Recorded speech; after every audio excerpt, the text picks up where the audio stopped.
నమస్తే అండి అందరికీ. ఈరోజు మనం ఒక చక్కటి శ్లోకం గురించి అయితే తెలుసుకుందాం. ఇది భర్త దీర్ఘాయువుగా ఉండడం కోసం భార్య ప్రతిరోజు కూడా తులసి వద్ద కానీ లేదా అంటే తను నిత్య పూజలు చేసుకునేటప్పుడు అక్కడ కానీ జపించవచ్చు. అయితే ఇది బ్రహ్మ వైవత్తర పురాణం నుంచి లభించిన శ్లోకం అండి. ఈ శ్లోకాన్ని పూర్వకాలంలోని లక్ష్మీదేవి, సరస్వతి, గంగా, భూదేవి, సావిత్రి, పార్వతి వంటి దేవతా స్త్రీలు కూడా పఠించి ఉన్నారంట. మరి ఈ శ్లోకం యొక్క విశిష్టత ఏంటి అనంటే, భర్త ఎలాంటి వాడు, ఎంత గొప్పవాడు అనేది మనకి తెలుస్తుంది. అంతేకాదు ప్రతిరోజు కూడా దోష నివృత్తి కొరకు మనం చేసే చిన్న చిన్న పొరపాట్ల వలన ఎటువంటి అపాయము వాళ్ళకి కలగకుండా ఉండేందుకు జపించుకునే శ్లోకం అన్నమాట. పైగా ఇందులోని మనకి భర్త యొక్క గొప్పతనం అనేది తెలుస్తుంది ఈ శ్లోకం ద్వారా. ఒక రకంగా అపరాధ క్షమాపణలు చెప్పుకున్నట్టుగా అవుతుంది భర్తకి. కాబట్టి మనకి అటువంటి దుస్థితి రాకుండా ఉంటుంది. మరి ఈ కలికాలంలోని మనం చూస్తూనే ఉన్నాం, పెళ్ళైన వెంటనే విడాకులు తీసుకోవడం, విడిపోవడం అనేది సర్వసాధారణం అయిపోయింది. కానీ ఒకటి గుర్తుపెట్టుకోండి, భర్త అనేవాడు ఎంత క్రూరుడైనా, ఎంత కోపిష్టివాడైనా, వ్యభిచారి అయినా, ధనలోభుడైనా, లేదంటే ధనాన్ని విచ్చలవిడిగా ఖర్చు పెడుతున్న వాడైనా కూడాను సహించుకొని మనం భరించి మన కన్న బిడ్డ వలె. ఇక్కడ చూడండి, చాలామంది అనుకుంటారు భార్యాభర్తల రిలేషన్లోని మీరు కన్నబిడ్డలాగా ఎలాగా ఆలోచించగలము అని అంటారు. కాదండి, అది చాలా పొరపాటు. కార్యేషు దాసి. మనం వాళ్ళు పనులు చేసేటప్పుడు వాళ్ళ కింద పని మనిషి వలె, దాసి వలె చెయ్యాలి పనులు. కరణేషు మంత్రి. వాళ్ళు ఏదైనా న్యాయం తీర్పు చెప్పేటప్పుడు, ఏదైనా నిర్ణయం తీసుకునేటప్పుడు మనం మంత్రిలాగా రాజుగారికి ఏ విధంగా సలహా ఇస్తారో ఆ విధంగా సలహాలు ఇవ్వాలి. బోధ్యేషు మాత. భోజనం పెట్టేటప్పుడు తల్లిలాగా ప్రవర్తించాలి. కడుపు ఆకలి తెలుసుకోవాలి. తల్లి ఎలా తెలుసుకుంటుందో అలా తెలుసుకోమని చెప్తున్నాడు. అంటే అక్కడ తల్లిలాగే కదా ప్రవర్తించాలి. అంటే చూసుకోండి, అక్కడే కాదు, కొన్ని విషయాల్లోని తల్లిగానే మనం వాళ్ళ దగ్గర ప్రవర్తించాలి. అలాగే శయనేసు రంభ. పడుకునేటప్పుడు రంభ వలె వాళ్ళని ఊరటించాలి. ఈ రకంగా ఉంటేనే భార్యాభర్తల సంబంధం అనేది నిలిచి ఉంటుంది. కలకాలం కూడా వాళ్ళు వర్ధిల్లుతారు. అటువంటి భార్యాభర్తల సంబంధాన్ని ఏమీ కాకుండా చాలా చులకనగా చూస్తూ ప్రతి ఒక్కరూ కూడాను అక్రమ సంబంధాలు పెట్టుకుంటూ నీచమైన పనులు చేస్తున్నారు. అంతేకాదు చిన్న చిన్న విషయాలకే కోపం తెచ్చుకొని పెడార్థాలు తీసుకొని విడిపోవడం దాకా వెళ్ళిపోతున్నారు. ఏ స్త్రీ భర్తని దైవం వలె పూజిస్తుందో, ఏ స్త్రీ భర్త మాటలకు అడ్డు చెప్పదో, ఏ స్త్రీ భర్త భుజించిన తర్వాత తను భుజిస్తుందో, ఏ స్త్రీ భర్త గీసిన గీతని బ్రహ్మగీతలా భావించి తను అది దాటకుండా ఉంటుందో అటువంటి స్త్రీ ధన్యురాలు, పూజ్యురాలు అవుతుంది. అంటే సుమంగళిగా ఆమె వెళ్ళిపోతుంది. అలా వెళ్ళిపోయినప్పుడు ఆమెని అందరూ కూడా పూజించడం అనేది జరుగుతుంది. మరి అటువంటి ధన్యత, యోగ్యత మనకు కలగాలి అనంటే భర్త దీర్ఘాయువుతో ఉండాలి. దీర్ఘాయువుతో ఉండడానికి ఈ శ్లోకాన్ని అయితే ప్రతి ఒక్కరు కూడా పఠించుకోండి. ఇప్పుడైతే ఆ శ్లోకం తెలుసుకుందాం. లాస్ట్లోని స్క్రీన్లో కూడా వస్తుంది చూడండి. నమస్కాంతాయ భర్తేయ చ శిరశ్చంద్రస్వరూపిణే నమస్సాంతాయ దంతాయ సర్వదేవాశ్రయాయ చ నమో బ్రహ్మస్వరూపాయ సతీప్రాణపరాయ చ నమస్యాయ చ పూజ్యాయ హృదయాధారాయ తే నమః పంచప్రాణాదిదేవాయ చక్షుస్తారకాయ చ జ్ఞానాధారాయ పత్నినాం పరమానందరూపిణే పతిర్బ్రహ్మ పతిర్విష్ణు పతిర్మహేశ్వరః పతిశ్చ నిర్గుణో దారో బ్రహ్మరూప నమోస్తుతే క్షమస్వ భగవాన్ దోషం జ్ఞానకృతం చ యాత్ పత్నిబంధో దయా సింధో దాసీ దోషం క్షమస్వ మే ఇతి స్తోత్రం మహాపుణ్యం సృష్ట్యాదౌ పద్మాయా కృతాం సరస్వత్య చ ధరాయ గంగాయ చ పురావ్రజ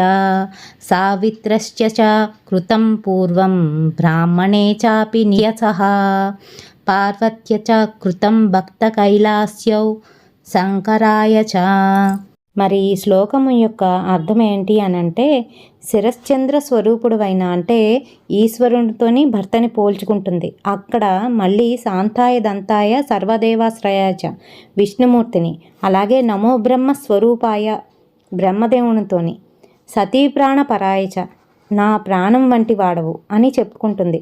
నమస్సచ్చ పూజ్యాయ హృదయాధారాయ తే నమః, నా హృదయంలో ఉండి పూజించుకుంటున్నాను నిన్ను అని వస్తుంది. మరొక అర్థంలోని నా హృదయానికి ఆధారము నువ్వే అని చెప్తుంది. మరోపక్క నా పంచప్రాణాలు నువ్వే, నువ్వే నా చక్షు స్థారకాలు.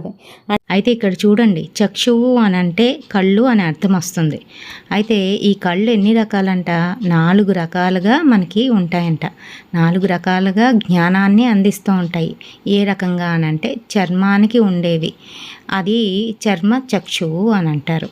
అలాగే మనోజ్ఞానం అంటారు కదా, మనోనేత్రం అంటారు కదా, అలాగా మనోచక్షువు ఒకటి.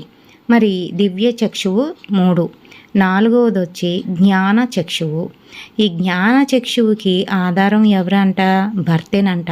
బయట కనిపించే కళ్ళు బాహ్య ప్రపంచాన్ని చూడగలుగుతాయి. మనోనేత్రంతో చూసే కళ్ళు కొంతవరకే చూడగలుగుతాయి. అంటే మనం చూడలేనివి కూడా కొంతవరకు చూడగలుగుతాయి. దివ్య నేత్రంతో చూడగలిగే ఈ కళ్ళు చాలా దివ్య లోకాలని కూడా చూడగలుగుతాయి. మరి జ్ఞానేంద్రియాలని ఎలా మనం తెరవగలుగుతాము? భర్త ఇచ్చిన జ్ఞానం వల్లేనంట.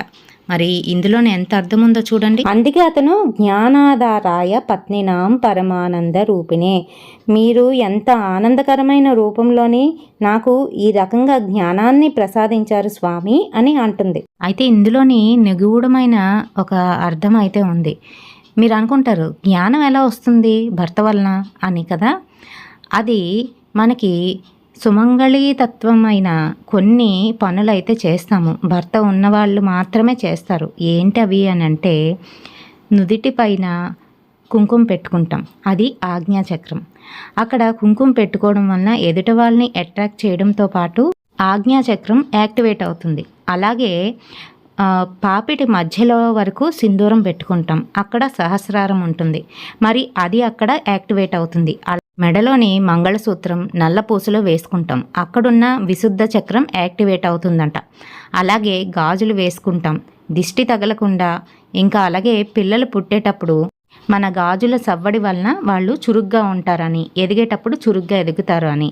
అంతేకాదు కాళ్ళకి మట్టెలు పెట్టుకుంటాం, పట్టీలు పెట్టుకుంటాం. మట్టెలు పెట్టుకోవడం వల్ల అక్కడ ఉన్న ఆ 2వ వేణు దగ్గర ఉన్న నరం ఏదైతే ఉంటుందో అది యాక్టివేట్ అవ్వడం వల్ల గర్భాశయంలో ప్రాబ్లమ్స్ ఉంటే అవి నివృత్తి అవుతాయి. అది వెండి వల్లనే అవుతుంది, అందుకనే మట్టెలు వెండితోనైతే ఉంటాయి. చిన్నప్పుడే చెవులు కొట్టిస్తారు కానీ అవి కూడాను మనకి సుమంగళీతత్వానికి ప్రతీకలు. కాబట్టి ఆ చెవులకు పెట్టుకునే దానిలో కూడా మంచి పరమార్థం అయితే ఉంది. అదేంటి అని అంటే మనకి అక్కడ ఒక నర్వ్ అయితే పాస్ అవుతూ ఉంటుంది. దాని పక్క నుంచి మనకి ఎప్పుడైతే వెండి కానీ బంగారం కానీ రాగి కానీ తీగలు వెళ్తాయో మనకి అక్కడ ఆ నరం యాక్టివేట్ అవుతుంది. దానివల్ల జ్ఞానం వస్తుంది. అక్కడ ఉద్దేశం ఇదే అన్నమాట. పతి వల్ల జ్ఞానం ఎలా వస్తుంది అని అనుకునే వాళ్ళందరికీ కూడా క్లారిటీ అయితే ఇచ్చాననే అనుకుంటున్నాను. అలాగే పతిర్బ్రహ్మ, పతియే బ్రహ్మ, పతియే విష్ణువు, పతియే పరమేశ్వరుడు అని చెప్తూ నాలో ఉన్న నిర్గుణాలను తొలగొట్టే ఓ బ్రహ్మస్వరూపమా నీకు నమోస్తుతే అని చెప్తుంది. అంతేకాదు క్షమస్వ భగవాన్ దోషం జ్ఞాన కృతం చెయ్యాత్, జ్ఞానం వల్ల అజ్ఞానం వల్ల నేనేమైనా దోషం చేసినట్లయితే, నా వల్ల ఏదైనా దోషం కలిగినట్లయితే నన్ను క్షమించు అని వేడుకుంటుంది. అని పతిని ఏ విధంగా వేడుకుంటుందో చూసారా? పత్ని బంధో, పత్ని అంటే మనము, పతి అంటే వాళ్ళు, పత్ని బంధో బంధువుగా, దయాసిందో దయ కలిగిన వాడా, దాసీ దోషం, దాసి అంటే ఇక్కడ మనమే వస్తాం, అర్థమైందా? వాళ్ళ కింద మనం దాసీలాగే లెక్క. దాసి అంటే అది తప్పుగా అర్థం చేసుకోకండి. మళ్ళీ ఇక్కడ దాసి అని అంటే అన్ని పనులు చేసి పెట్టే ఆమె అని అర్థం వస్తుంది. క్షమస్వమే, మమ్మల్ని క్షమించు అని ఇక్కడ అర్థం అన్నమాట ఈ శ్లోకానికి. ఈ శ్లోకం ఎవరు చదివారు పూర్వకాలంలోని అనేది కిందనైతే ఇచ్చారు. అయితే చూడండి, దాసి ఇది అనేసరికి చాలామంది ఏంటి మేము స్లేవ్సా అని అంటూ ఉంటారు. ఇద్దరూ సమానమైనప్పుడు సగభాగం మనది కాబట్టి, వాళ్ళలో సగం పని మనది కాబట్టి అవి చేస్తున్నట్టు లెక్క వస్తుంది. అంతేగాని వేరేగా అర్థాలు తీసుకోకండి, పదార్థాలు అస్సలు తీసుకోకండి. ఎక్కువ శాతం విడాకులు అనేవి ఎందుకు వస్తున్నాయి?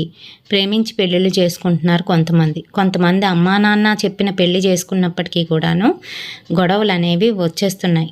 దానికి గల కారణం ఏంటి అనంటే మనం చేసుకున్న పూర్వజన్మ సుకృతం. దానివలన కూడా ఇలాంటివి జరుగుతాయి. పూర్వజన్మలోని ఎవరినైనా విడదీసిన పాపం తగిలినట్లయినా కూడాను మనకి ఇలాంటి బ్రతుకు అనేది వస్తుంది. కాబట్టి ఎవరిని కూడా తప్పు పట్టకండి. ప్రతి ఒక్క జీవుడి పుట్టుక వెనుక ఒక పరమార్థం అయితే ఉంటుంది. ఆ పరమార్థం ఏంటి అని తెలుసుకొని దాని వైపు వెళ్ళండి. అయితే చాలామంది విడిపోతున్నారు కదా, అలా విడిపోతామేమో భయంగా ఉన్నట్లయితే తప్పకుండా ప్రతిరోజు కూడా అర్ధనారీశ్వర స్తోత్రం అని ఉంటుంది, మన ఛానల్లో ఉంది. అది చదువుకోండి ప్రతిరోజు కూడాను, లేదా వినండి. ప్రతిరోజు విన్నా చదివినా కూడాను మీకు మంచి ఫలితం అయితే కలుగుతుంది. భర్త కోపిష్టివాడి అయితే కంపల్సరీ మీరు సింహాచలము లేదా అంటే ఎక్కడైతే నరసింహస్వామి యొక్క ఆలయాలు ఉన్నాయో అక్కడికి వెళ్ళి దర్శనం చేసుకోండి. పూర్తిగా గొడవలు అనేవి తగ్గుతాయి. ఇంకా అలాగే వాళ్ళలోని శాంతం అనేది ఏర్పడుతుంది. అలా ఉండిపోరు కదా ఎవరు కూడాను. పిల్లలు పుడితే భార్యాభర్తల బంధం అనేది ఇంకా స్ట్రాంగ్ అవుతుంది, అది తెలుసుకోండి. మరి రేపటి వీడియోతోని మళ్ళీ మీ ముందుకు వచ్చేస్తాను. అంతవరకు స్వస్తి.